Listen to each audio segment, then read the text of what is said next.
hope everyone's having a great Sunday. Welcome to It's a Wrap. Let me just bring up Service Dog Project here. So get your questions in if you have any off the top of your head right now. There we go, and hopefully everybody can hear me. Okay, so let's see, what happened this week? Oh boy, what didn't happen this week? So Monday we had a trainers meeting that all went well. We actually have 3 dogs on target to go out this month, so that's very exciting. Wednesday we did ivermectin for all the dogs. That's part of our parasite prevention program. We also had Meet the Dog. I was in here with John, trainer John, and his perfect pet Simba, so everybody got a close-up of Simba. I know people haven't seen him for a while, so he's doing really well. Thursday we had Orville came to visit. He got recertified, so he was here. He actually looks really, really good. So we spent a little bit of time with him and his family, so that was fun. And also Callie and Nessie received their rabies shots, so that was, they were little troopers getting that done, so that was fun. Sunday, which is today, we did our chicken shatting, and congratulations to the winner. I do believe that Donna has placed on there who the winner is on that. Let's see, and that's pretty much it, other than the Great Escape, which I believe everybody has probably heard of. We had the horses escaped on, I think it was, what was it, Wednesday? I think it was Wednesday, yeah, it was Wednesday, and ended up down through Partridge Berry and onto the road, of which Matt was able to ride his horse and have the horses follow him back, so that was exciting, running through the woods chasing horses. And then the same thing pretty much happened the following day. As you all know, the horses ended up escaping a couple of times. 3 in the morning they were here on property, thank goodness. And then of course later on in the afternoon, it was in the morning, they escaped and ended up 3 miles down the road. So that was the Great Escape. Luckily I was out with Carlene talking with her when we got the phone call that to go and find the horses. We were able to get Janine's trailer, brought it over. The horses were already well secured. Matt came down and we were able to load up a couple of horses into the trailer, brought them back here, made sure they were secure, and then went back for Matt's horse Freedom. So it's been exciting. Everything that you think you're going to get done in the morning, yeah, you don't get done. So, okay. This Wednesday, could we meet one of the dogs that is close to being placed? I cannot do that, only because we do not let the recipients know what dog they are getting until they are here and they are in the guest house. So let me tell you about the process of matching a dog. So when we have a dog that is ready to go and we feel that the personality of the dog and the way the dog helps people matches the recipient of what they need, we call the recipient and we say we have a dog that we feel may make a good match with you. So again, there's no guarantees. So we call up the recipient, we ask them to come down, we set up a time and a date for the person to come down. They know nothing other than it's a dog. It has 4 legs, it has a tail, it's got 2 eyes, 2 ears, that's it. They don't know male, female, they don't know color, they don't have any idea. They go into the guest house and I meet up with them, I talk with them for a little while, and then I leave them just to get acclimated with the guest house, put their things away, just unwind, warm up, it's been so cold here, watch a little TV, whatever they need to do. Pretty much an hour later, I then bring, or one of the trainers will bring the dog up to the recipient, and that is the first time that they meet the dog and know who the dog is. At that time, they spend the rest of the evening with the dog. They have to feed the dog, they care for the dog, and they spend the entire rest of the evening and overnight with the dog as as a bonding process. They are to stay in the guest house and let the dog come to them. Don't force the dog to do anything. You can offer a few treats. There are toys in there. You can play with the dog, and it usually works out pretty good.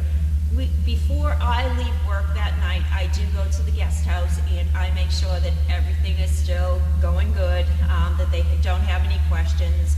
They also have my cell phone number. They have the house number. They have pretty much everybody's number, just in case they need to reach out. And then the following day is when all the training starts. So we usually go around, they're responsible for feeding the dog in the morning, and then they're responsible for letting the dog out. There's an area that the dog can go to relieve itself, and they clean up after the dog. And then we will come in probably around 9 o'clock or so and take the dog from the guest house and bring the dog either back down to the barn. Sometimes we'll bring the dog out into the pond, someplace for the dog to be with another one of the dogs, and they will run and burn some of their energy. They can do their zoomies, all that they want. And then the dog is returned back to the recipient. We put a harness on the dog and we give the recipient their lead and collar, and we hop in a vehicle with one of the trainers. Will hop in the vehicle and bring the dog out that morning with the recipient to one of the locations that we go training. Usually it is, say the hotel is one of the best places to first go. We show them how we work with the dog. So if we're showing them how we go up and down the stairs with the dog, we will first go up, one flight of stairs back down to give the recipient an idea on how it's done. And then from there, we coach them on how to go up the stairs with the dog, how to go down the stairs with the dog, how to walk with the dog. They already have a copy of all the basic commands that we use. They get that earlier while waiting to match with the dog, so that they know what we expect the dog to do, what each command is, and what the dog should be doing while given the command. And then from there, they learn to walk with the dog. We do fake falls with the dog. We use the dog to brace. We show them exactly how that works. Then after probably an hour of training, we come back, hour and a half, we come back to the guest house and we let them just relax. Usually, the dog usually takes a nap. And depending on the recipient, it depends on whether or not, they can just chill out, they can do whatever they need to do. And then in the afternoon, we've already made plans with another trainer that they're going to bring in that recipient and dog out to a different location. Sometimes they want to go into a store so that they can pick up a couple of things that they forgot. So we'll take them to a smaller grocery store. We don't take them to a big one. And from there, they learn to walk. They learn the whoa command. They learn so the slow, to have the dog walk slow. And we watch to see what the height of this dog is along with the recipient. Is the dog looking at this recipient? Are they starting to click?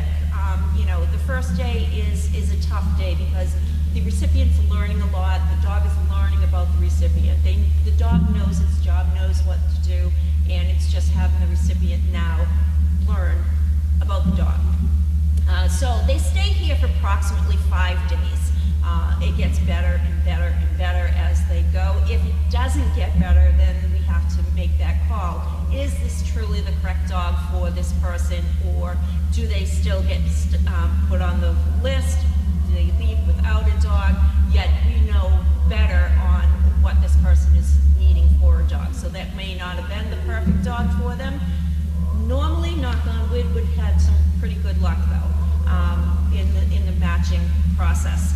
So after the 4th or 5th day is our final test. So that is where we still train to ADI standards, and I will go and I have another trainer meet me. We bring the recipient and the dog to Market Basket, and that is a great place for our final training because we used to have a list of things that we wanted the recipient to find in the store, and I know that that's really hard. I hate going into new grocery stores and having to find an item where I don't know the store at all. But we have the recipient recipient go up and down the aisles. I usually take either the back or the front of the store, and the other trainer will take either one. And we make ourselves as invisible as possible. So the dog doesn't see us, but the dog has a great nose, and the dog can smell us. So you will see the dog will walk around up and down the aisles with the recipient. They are to stop, they are to bend down, to like crouch down. The dog goes down, they look at something on the bottom shelves, they look up top, they reach for things, they examine things just like they were shopping. So it's pretty much just a shopping simulator. And they go up and down, and then we meet at Caroline's favorite part of the store, which is the ice cream department, as the final leg of our journey, of which we meet over there. Both the trainer and myself meet with the recipient. We go over anything that we saw. For instance, if the recipient put the dog in a downstay and then walk 10 steps away, you know, that's a no-no. So that's something that we critique. We let them know, and this is why you shouldn't be doing that. If you suddenly fell, the dog is way over here, not over there. You know, they need to always stay with the dog, etc. So it's just a bunch of you know, critiquing that we'll do if we found that the dog did great. We watch to see how they maneuver down the aisles with the dog, going around people, because they don't have a cart, they just have a dog. So they will go around other carts, around the people that are stocking the shelves. So we want to watch and see how they maneuver with the dog, make sure the dog is focused on that recipient. And then after we get to the ice cream aisle and everything is kosher, we then pick up anything that the recipient may need. We'll go through the register, or if we're all set, we would just come back to the farm. At that time, I do the ADI public testing, where we watch to make sure that the recipient can get the dog into the car, the loading up, the waiting before jumping back out of the car, the getting the dog out of the car, the dog waiting for the command to walk on, having somebody come up and just take the dog away. We want to see that the dog is going to look back, look for that recipient, because they have a bond, you know, a small bond already in progress. Let me see, what else do we do? We've already seen the downstays. We've seen a lot of things at the grocery store that we're looking for to make sure that the dog stays with, is not pulling, just in good behavior per the ADI testing. So we'll go through that whole entire test with them, and then at the end, we give them their harness. They can learn to adjust it, and at that time I will take their picture, go and get their certificate, and we usually give them dog food. We answer more questions. I'm in constant communication with the recipient during their stay. We'll answer any questions that they may have.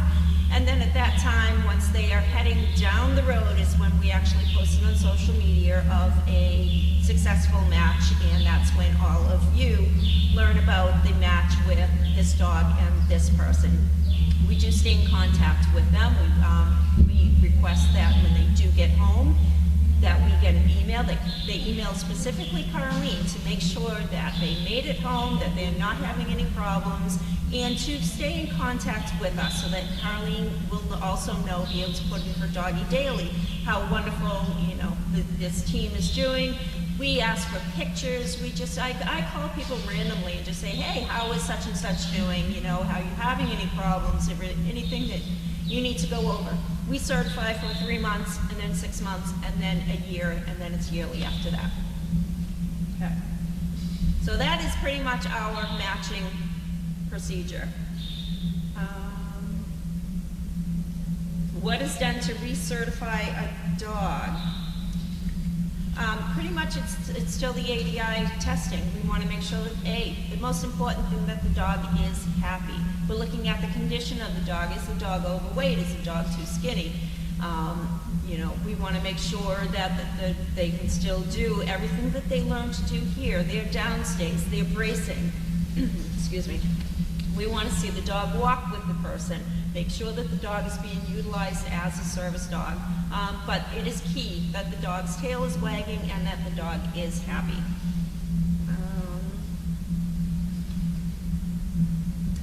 How How is Wilson doing? Wilson is doing very well. So Wilson is still being trained as a service dog. He goes out, he's in rotation just like all the other dogs are, and he goes out with the trainers. Diane has had really good luck with him. I have not yet gone out with him, but I know that Judy has, I know Haley has, I don't know if John has or not, but he is doing really well. This little boy is fearless. He will walk past every single one of these dogs, and these dogs could be barking their foolish faces off, and he doesn't even flinch.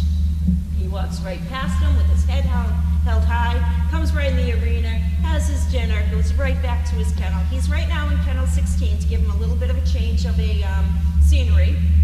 So once a month we try to rotate dogs around. Sometimes the dogs that are in Deagle will come down, and they'll be exchanged for a few dogs down here. They'll go up. Dogs that are on Donkey side go on Puppy Hill side, and vice versa. So we try to give dogs different kennels, different areas, different things to look at. So Wilson is still doing great. Okay, so BioBC says, I bet there are some very happy tears when the recipient sees their service dog. Yeah, there are. And it's funny because they will say, you know, oh, I was guessing this one or this one or this one, because they will do the process of elimination, which of what dogs are ready to go out, and it's, you know, I pretty much try to match them to the personality also of the person that's out there. Let's see, Kraft asks, how is Chip progressing? Chip is an awesome girl. She really is. You know, she's a very, very sensitive dog, which I really like. She will tell you if there is an issue. Like, for instance, I was at Lowe's one day, and I was walking with her, and the fire alarm on Lowe's, you could actually see the whole mechanism that you would normally pull down. It's like hanging off of the building, and it had like a humming sound coming from it. And she stopped, and she would not go near that area. So I ended up, I could see what she was telling me, you know, that something is off, something is making a noise, and she didn't like it. So we ended up just kind of going around the round way, and then into the store. And then once we were in the store, if you went past where that was hanging on the outside and you were inside, she wouldn't go past it because she could still hear that humming. So what she was telling me was, there's something wrong here, there's something she didn't like, and she chose not to go near it, which probably was a good thing because, A, it was the fire alarm of the whole giant building. So, you know, she's a very smart girl. Kraft is asking, do recipients provide vet reports at recertification? I will not recertify a dog unless we have the vet reports here. The recipients, when they sign their contract, since I started, they are to bring the dogs to their annual vet reports where they have a full examination and they have a full blood panel done on them, so that we can compare our blood panel that we had before the dog went out. Every year, we're going to be able to compare apples to apples. And the vet report, everything is supposed to be sent to us when it happens. So they do not get recertified without their examinations here.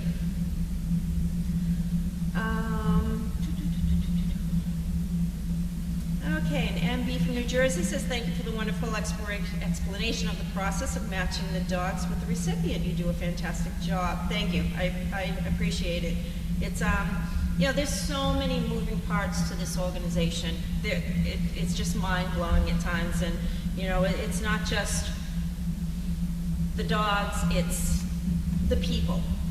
You know, like I said before, a long time ago, I used to do rescue where I rescued the dogs, and I was doing it for the dogs. And now we're not only doing things for the dogs, I'm helping people now. So it's a very rewarding process here.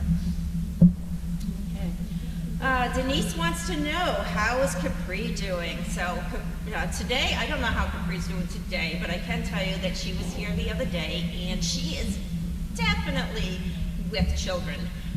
So I have spoken with George Meyer, and we are looking to, when she gets a little bit further along, we are going to bring her in to have her x-rayed to see if we can see how many little spines that we can see. Not to know exactly how many dogs, how many puppies are in there, but to give me an idea. Are we looking at a small litter? So after she has a small amount of puppies, I'll know that we're pretty much at the finish line. Or is she having a huge litter of, say, 15 puppies?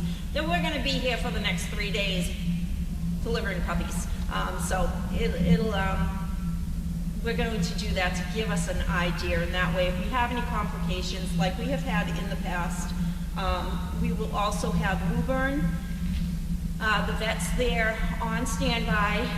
I will have all of Capri's records already over there, so should something happen and we need to get her over there, they will be ready for us, which is great.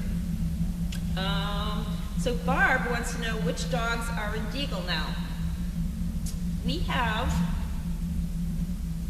Bridget there at night to help with her happy tail that she has going. She goes up there occasionally. We have Keiko, Carl, and we have one other. Can't think of the name. It's not Frank, it's not Melvin. I can't think of who else is up there, but we have three up there. Crafty would like to know if any decisions on possible breeders from the younger pup pool, Sloan or Fred. I really thought Sloan was going to be a lot like Quinn in personality and in temperament. I think I can expect quite a bit from Sloan, so it would kind of make me, in a sense, a bad person to say, oh no, I'm going to keep Sloan as a breeder, whereas he would make such an awesome service dog. So I would say Sloan would be a service dog. I don't think I would keep him as a breeder. And Fred is such a love. He really is. Fred is my Walmart breeder. He is the happiest boy who wants to see everybody. So I'm actually looking at Fred to also not be a breeder, to have him out there as a service dog, possibly for maybe a potential younger child, or you know, someone with that type of a personality that Fred also has. All right, White Birch says, I realize there have been some changes with the vet protocols as far as recommended ages for spaying and neutering. At what age are most of the service dogs spayed and neutered? So our first spay is going to be Bridget. She is going to be a little over 7 months when she gets done. She is the first one because she also has cherry eye. So at the same time that she gets spayed, she is going to have her eye corrected. So other than that, because we don't know exactly which dogs we're keeping and which dogs that we are going to be putting out as service dogs, I would say by the time, Caroline likes to say, by the time their testicles drop for the males, which is probably between 7 to 9 months, we're looking for the males to get neutered.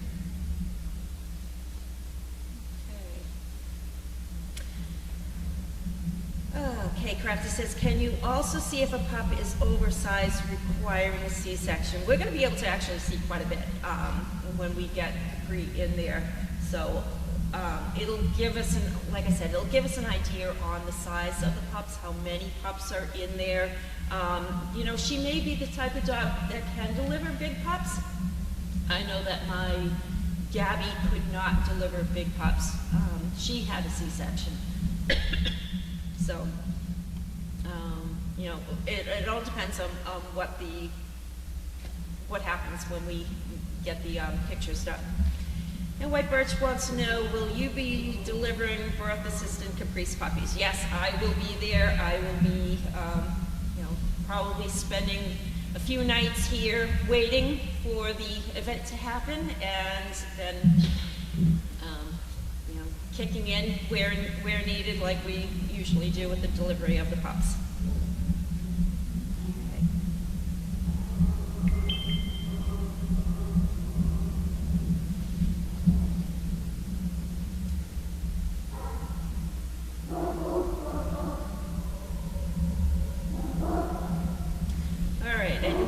White Birch also said that you said that Wilson was fearless. Is that unusual for a puppy his age? It's not so much it's unusual for a puppy his age. Great Danes are typically timid dogs. Like if you ever watch Evie, Evie will come and she will come and eat, but when she has to walk by all those big dogs, she just pretty much just crouches and she's like, don't look at me, don't look at me. She just wants to be invisible, going back to her kennel. That's the temperament of a Great Dane. A lot of them are not, you know, they're not as fearless as Sir Wilson is at the moment. He's such a good boy, though. Okay. All right, and it looks like that is all for questions. So that's good. All right. Well, thank you again, everyone, for tuning in. I appreciate it. I hope everyone is safe, stay warm, and we will see you later on. And that's a wrap. Have a good night, everyone.